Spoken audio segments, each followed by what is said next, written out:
Hello, welcome you watching this brand new episode of This is Exclusive. Tonight, we'll get you videos which will only rattle the Pakistani government. What's really happening in Gilgit-Baltistan?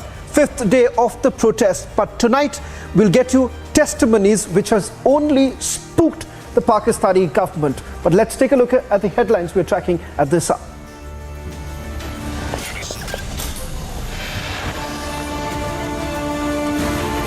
In massive protests in various parts of Gilgit-Baltistan against a new taxation law.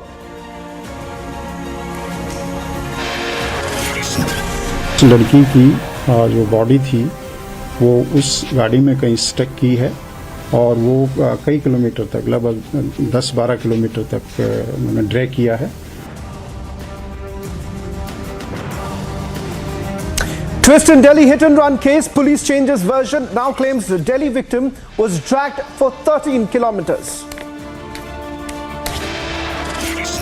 Number दे चुका था, गाड़ी का रंग बता चुका था और model बता चुका था, बलेनो गाड़ी है.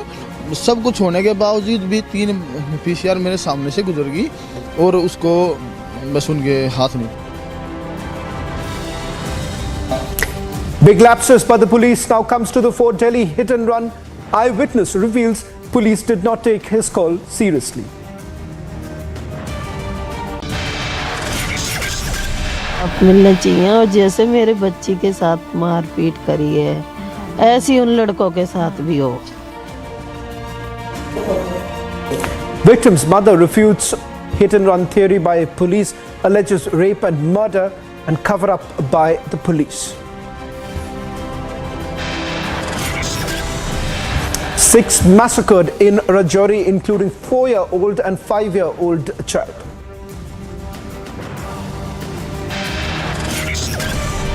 Yet another lobby lie collapses. Top court upholds Modi government's 2016 demonetization move.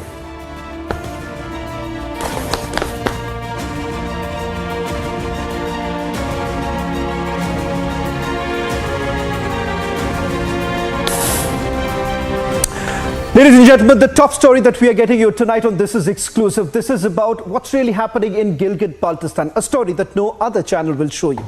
A strike that is being observed in various parts of Gilgit-Baltistan against a new taxation law that was passed by the Legislative Assembly. The protesters have now claimed that the Gilgit-Baltistan Revenue Authority Bill 2022 has imposed new taxes on 135 items. The bill was passed by the Assembly for the first time in August 2022. However, the governor there, Syed Mehdi Shah, in September had refused to sign the bill and returned it to the Assembly for review. Now, this bill was again tabled in the Assembly and was recently passed for the second time, effectively turning it into a law.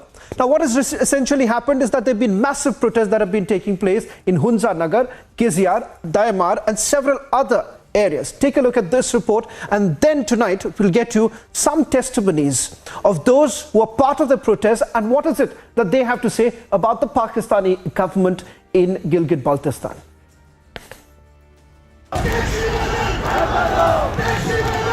Anger simmers on the streets of Gilgit-Baltistan. A shutdown strike was observed in various parts of Gilgit-Baltistan. This was against a new taxation law passed by the Legislative Assembly. Islamabad से हमारे कटौती किए हुए गंदम के truck यहाँ पर नहीं आएंगे. उस वक्त तक हमारा धरना जारी रहेगा जब तक वैसा बाइज्जत तरीके से 10 व्हीलर गाड़ियों में, ट्रकों में हमारे गंदम यहाँ बाइज्जत नहीं भेजेंगे. उस वक्त तक हम रोज यहाँ 2 बजे इसी तरह धरना लगाएंगे और रोज बैठेंगे. और सुबह हुकूमत ये भूल जाए कि वो एक दूसरे के ऊपर मलबा डालकर अपनी जान छोड़ेंगे. इस तरह नहीं होगा. The protesters have claimed that the Gilgit-Baltistan Revenue Authority Bill 2022 has imposed new taxes on 135 items. On the call of GB Traders Body and Hotel Association, shops were shut in several areas. Demonstrations were also held in Nasirabad area of Hunza, where locals took out a rally on Karakoram highway.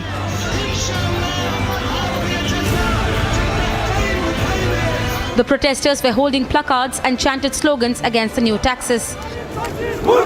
आज पूरा जीवी बंद है, सियाचिन से लेकर दियामर तक के तमाम दुकान बंद हैं और आवाम सड़कों पे है, शटर डाउन है। तो हम हुकूमत वक़्त को ये बावर कराना चाहते हैं, चाहे वो वफाकी हुकूमत हो चाहे सूबाई हुकूमत हो, अवामी इशूज़ के मसले खुसूसन गंदम के जो बहरान हैं उसको जल्द अज जल्द हल करें। हमारे जो गंदम के कोटे में कटौती की गई है उसको फौरन रिलीज़ करें। The locals claim that the imposition of taxes on 135 items will affect the poor people. Many protesters criticized the region's lawmakers for passing the bill and claimed that they have passed the bill for their own salaries and privileges.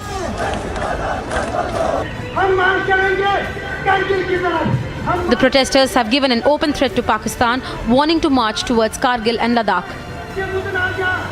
Bureau Report, Republic TV.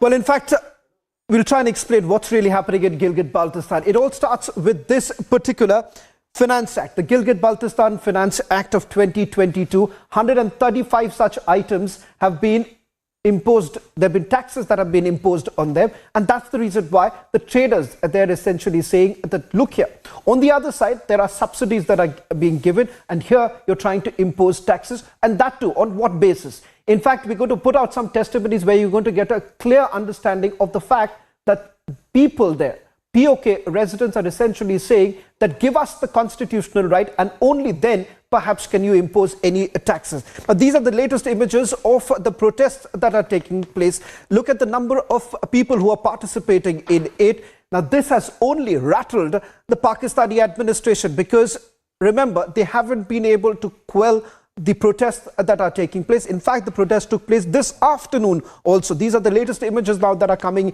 in from Gilgit-Baltistan. There are several places across Gilgit-Baltistan where these protests are taking place, and now the students are also participating. Students' Federation is also participating in the protests that are taking place. So what does this essentially mean? We'll try and decode this for our viewers, because these images that you see right now on your screen is only making the Pakistani administration completely ready. And that's only because of the fact that all of them have now come together saying that first you've grabbed our land and then you are essentially now imposing taxes. We'll try and go across to our reporters on the ground, getting us the latest visuals, and also we'll try and play out the video of one of the Students' Federation head who's spoken during those protests, and he's openly declared, saying that do not make the mistake that you made back in 2018, because if you do that, this time we're not going to move towards Pakistan, we're going to move towards Kargil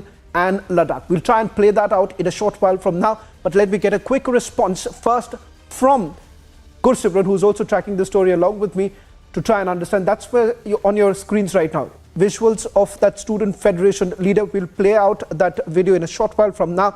But if Gursimran is ready, let's try and go across to him, and then we'll play out that speech that was delivered by the Student Federation head in Gilgit-Baltistan, where he's openly declaring that this time that they're going to march towards Ladakh and Kargil. Now, what's really happening, Gursimran, on the ground is that the Pakistani government is completely collapsing. People there are making it abundantly clear that they are with the Indian government. They are willing to move towards Kargil and Ladakh. They made it abundantly clear that they are no longer going to allow the Pakistani government to carry on with their land grabbing attempts.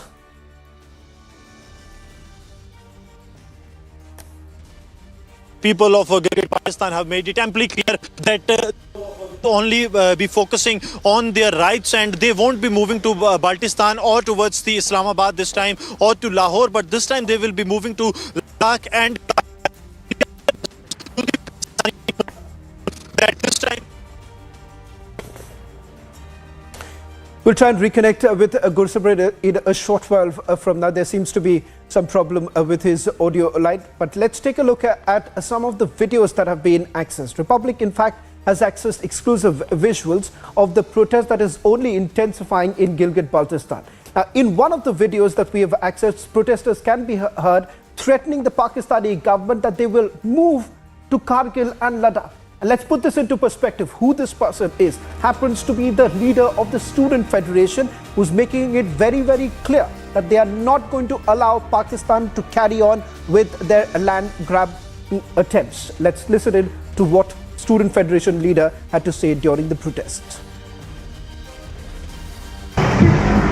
अवामी नीचे की जमीनों पर कब्जा करके ये बदलाना चाहते हैं कि खरमा के अवाम अल्लाह हमसे अलग है। ये इस वक्त आप देख सकते हैं कि पूरे गिलगित बाल्टिस्तान में अवाम सड़कों पर है। आपको ये समझना चाहिए कि 3 दिनों से अवाम ने अपना फैसला सुना चुके हैं और इस टेस्ट को कंडेम कर चुके हैं। हम फिर से ये बतलाना चाहेंगे कि 2018 वाला वाक़या दोहराने की कोशिश ना करें। हम फिर पाकिस्तान की तरफ बिल्कुल मार्च नहीं करेंगे, न हम गिलगित की तरफ हम मार्च करेंगे। हम मार्च करेंगे करगिल की तरफ, हम मार्च करेंगे लद्दाख की तरफ।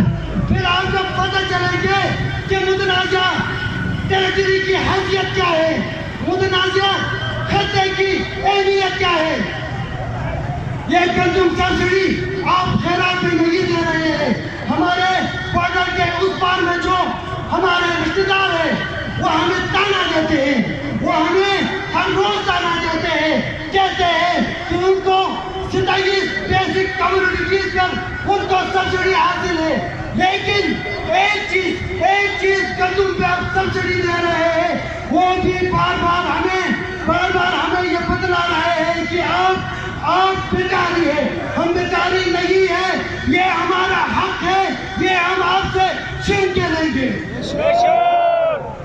आखिर में मैं एक दफा फिर ग़ुलाम हुसैन अता का शुक्रिया अदा करना चाहता हूँ कि आपने हम जैसे लोगों को एक दफा फिर जिंदा किया और इधर यहाँ यादगार पर अवामी।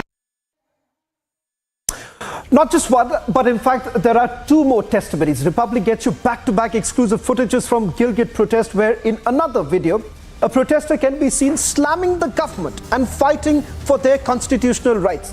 Listen in to what he had to say. आज मैंने देखा हमारा वज़रा कह रहा है कि हमने कोई टैक्स नहीं लगाया। खुदा का खौफ करे, ये बिजली के बिलों में जो इजाफा है इसको हम टैक्स न कहे, इसको हम फीस न कहे, इसको हम रेवेन्यू न कहे, तो आप ही कोई इनाम दे कि हम उसको क्या नाम दे। खुदा का खौफ करे। दूसरी बात, मैं एसयू से ये कहना चाहता हूँ, स्कर्दू में टेलेनार भी है, जोंग भी है, यूफून भी है।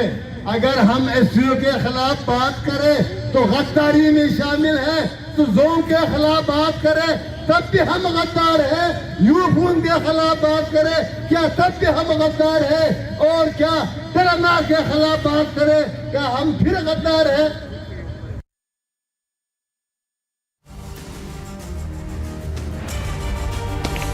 Well, in fact, there were multiple videos accessed by Republic TV, a clear indication that all is not well inside Gilgit-Baltistan, and that is exactly why they are now openly threatening the Pakistani government that not to make the mistake that they made back in 2018, because if they do, then they are going to exactly follow what they have been demanding, that they're going to move towards Kargil and Ladakh. And that's the reason why we are saying that they're essentially spooked. Shifting focus now to the other story that we're getting to you tonight, the horrific act in the national capital. But before that, we'll try and go across to the latest details now coming in from Rajouri, where we are now being told that the Lieutenant Governor is present at the spot meeting the relatives of the deceased. Let's cut across to the latest images that are coming in of the Lieutenant Governor. Along with him is the Jammu and Kashmir DGP. We'll try and go across to my colleague Gursubrut, who's getting us the latest details right now. Yes, Shawan. Yes, Shawan. Right now we are at the residence, the first house that was attacked by the terrorist, and J&K LG Manoj Sinha is here. He has taken the stock of the situation, sir. and he already had chaired a meeting, a high-level meeting with officials, and has also interacted with the family members of the deceased. He has assured that all possible help will be given to the family members of those who have been killed by the terrorists. And LG has also made it firmly very clear that there is zero tolerance policy for the terrorism in Jammu and Kashmir, and those who are trying to vitiate the peace process, they will be dealt in a stronger way. And also the two terrorists, those who carried out the brutal killings of the 4 people and then followed by an ID attack in which 2 people lost their life. The manhunt is on by the security forces to nab those terrorists. Sir, लगातार आपकी तरफ से ये clear किया गया है कि आतंक विरोधी जो है पॉलिसी बड़ी क्लियर है, लेकिन एक बार फिर आतंकियों की तरफ से इस तरह का प्रयास हुआ.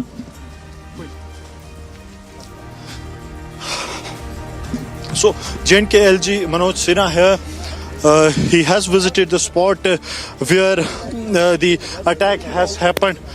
Sir, किस तरह से देखते हैं sir? We walk first.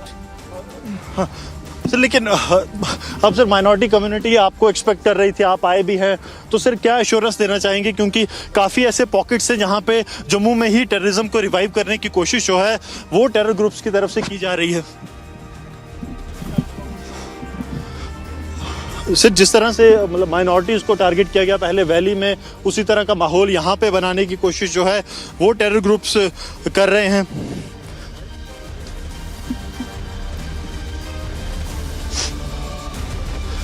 So, Lieutenant Governor of Jammu and Kashmir has visited the spot. This was an attempt of the Pakistani-based terror groups to target the minority community here in Jammu. Though we tried to ask the LG some of the questions that what he has to say on the attempt of the terror groups to revive the terrorism in the Jammu region and also to target the minority community. We expect that, hope that the J&K LG will speak on it. These are the issues that have been raised at every platform when it comes to the targeting of the minority community by the terror groups based in Pakistan, and also some of their supporters here in Jammu who has always been in a bid to vitiate the peace process. Sir, लगातार जैसे minorities पे sir अभी security के लोगों को बुलाया, meeting करूंगा, वहीं पर बात करूंगा आपसे. आज रात को मीटिंग की जाएगी अभी. So, J&K LG Manoj Sinha making it very clear that he will speak only after the high-level security review meeting that he is going to do in a short while from now, and post that he will be speaking. So, a detailed answer you can expect that J&K LG will be sharing post this meeting that is to be chaired by him in a short while from now, wherein the DGP, the additional DG and the officers from the intelligence agencies along with the CRPF and other security forces, paramilitary forces and the Indian Army, they will be taking the part in this meeting that is scheduled in a short while from now to be headed by the Lieutenant Governor Manoj Sinha, and will be tracking this meeting very closely because it has come at a time, a day after a successful end of a year for the Jammu and Kashmir police, where 186 terrorists have been utilized, including the 56 foreign terrorists. But then all of a sudden a brutal incident of a terror act has been reported, wherein 6 people from the minority community has been killed by the terrorists, and also the terror plot that has been hatched by the terror group. So in a short while from now, the J&K LG Manoj Sinha, along with the senior officials from the police, from the Indian Army and the paramilitary forces, he will be chairing a high-level meeting. Post that, LG has said that he will be speaking and sharing some of the details regarding the counter-terror grid that has to be put in place, because in the recent past, we have seen the terror group shifting their focus from the Kashmir Valley to Jammu so as to establish their cadre and also to carry out act of terror so that they can instill the fear among the minority community. So LG is visiting the second house where 2 people were brutally killed by the terrorists. This is Pritam Lal and his son, and Pritam Lal was killed after he was asked to show his Aadhaar card. His Aadhaar card was lying near the pool of the blood where he was shot at by the terrorist in the almost at around 6:37 was the time when this incident has been reported. And now LG will also be going to the third house where Satish Sharma has been shot dead by the terrorists. So LG visited visiting all the houses where the brutal killings have taken place, followed by an ID blast. That was something really very tragic, and it shows that how desperately the terror groups have planned to carry out the targeted killings of the minority, then followed by huge casualties to the security forces, to the officials of the J&K government, and also the locals who have come for the cremation. But then a little change as the family members decided to hold a protest. There was no one except 8 to 10 people who were inside the house, who were relative of Deepak Sharma. They got the injuries. 2 minors have... Well, shifting focus now to the other story that we're getting to you tonight. The horrific Delhi hit-and-run case that has sent shockwaves to the nation, wherein a 20-year-old woman was killed after her scooter collided with a car. She was dragged for a considerable distance. Allegation of foul play. The family of the deceased girl has now stated that this is not just an accident, but a planned murder. The family has further claimed that the Delhi police are now basically trying to save the accused because of certain political links. Now, as per the relatives of the victim, one of the 5 accused identified as Manoj Mittal is a Russian dealer in Sultanpuri area. Is also a BJP leader, and therefore he's being shielded. Now, what has really transpired over the last 24 hours in terms of the investigation that has been carried out by the Delhi police? Are there any loopholes? We'll try and decode that for you in this edition, because we're getting more details of the statements that have been recorded so far by the police, and the fact that the eyewitnesses have now come on record to say that multiple calls were actually made to the police. Details of the car was also shared by the eyewitnesses to the police, but despite that, just a simple diary entry was made, and even after the police themselves spotted the car, that is when they acted on it. But the question here is that what took the Delhi police so much time? Secondly, this was on the intervening night of 31st and 1st of January, when the Delhi police has essentially been making that big claim that there have been maximum deployment on the roads of the national capital. If that's the case, then how did it take so much time for the Delhi police to act on this entire matter?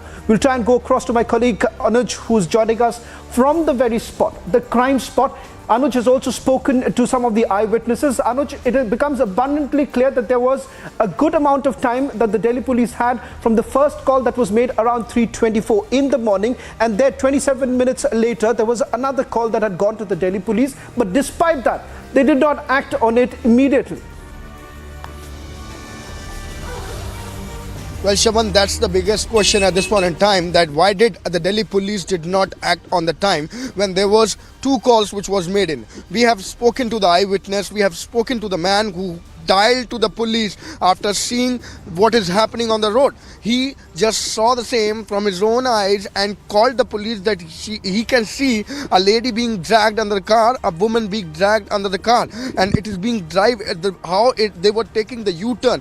Thrice when he was talking to us, right, he Anuj, told us, we're getting in some more breaking news right now.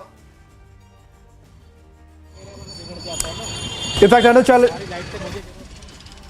ask you to stay on with us as we're getting at some more details right now. Piyush Ore, my colleague, getting us the latest news that the post-mortem has already been conducted. It has ended. In a short while from now, the Delhi police would be receiving the report, and based on it, the charges, whether at all additional charges would be invoked or not, that would be decided. Joining right now from outside Sultanpuri police station is my colleague Suesha. Suesha, the details now emerging of the post-mortem report. Police essentially maintaining that they are going to take the future course of action based on this autopsy report. What more details are you picking up? Oh yes, a lot depends now on what the post-mortem report states. Considering, Shravan, that the statements that the Delhi police has been making in this case so far are not really cutting ice with the people. So many questions now staring at the Delhi police in terms of inaction, in terms of the very fact that calls were made to the cops but they did not act. Their delay that cost the victim her life. Also the very fact that for 14 long kilometers the body was entangled in that car, but it went undetected despite the accused driving in front of a police station and no one noticed on a night when there should be heightened security. This very incident went unnoticed, the fact that the victim had to suffer for so long, and which is the very reason why the post-mortem is extremely important of what it states. Because remember, the family has also been claiming that there would have been sexual assault. The victim was found in a state where there were no clothes on her body, and the family is saying that the very fact that the Delhi police is ruling this out completely is certainly wishy-washy at its own end. So the police also adding that now, if according to the post-mortem sexual assault is detected, then that is a charge that will be added apart from culpable homicide and negligence are the charges that have been pressed so far. So like Anuj was also saying that the result of the post-mortem report, also what the forensics team eventually finds out, and also the CCTV footage that the police is scanning, all of these evidences will be pieced together to really come to the conclusion of what had happened. But so far what the Delhi police is claiming, and even the accused saying that they were not drunk, they had not consumed alcohol. Yes, they were out for a New Year celebration, but because the music in the car was very loud is their version, which is why they did not know that the body of the victim was entangled in the car. Now, absolutely hard to believe that something like this actually happened, but we heard the news conference today by the Delhi police and awaiting further answers and what the post-mortem report now states. Well, thank you very much, Suesha, as well as Anuj, for joining us on This Is Exclusive, as my reporters get you the latest details. Once again, questions essentially being raised about the conduct of Delhi police in this entire investigation. Will the Delhi police now answer those questions? I am Suesha Sawant reporting from New Delhi. This is Republic.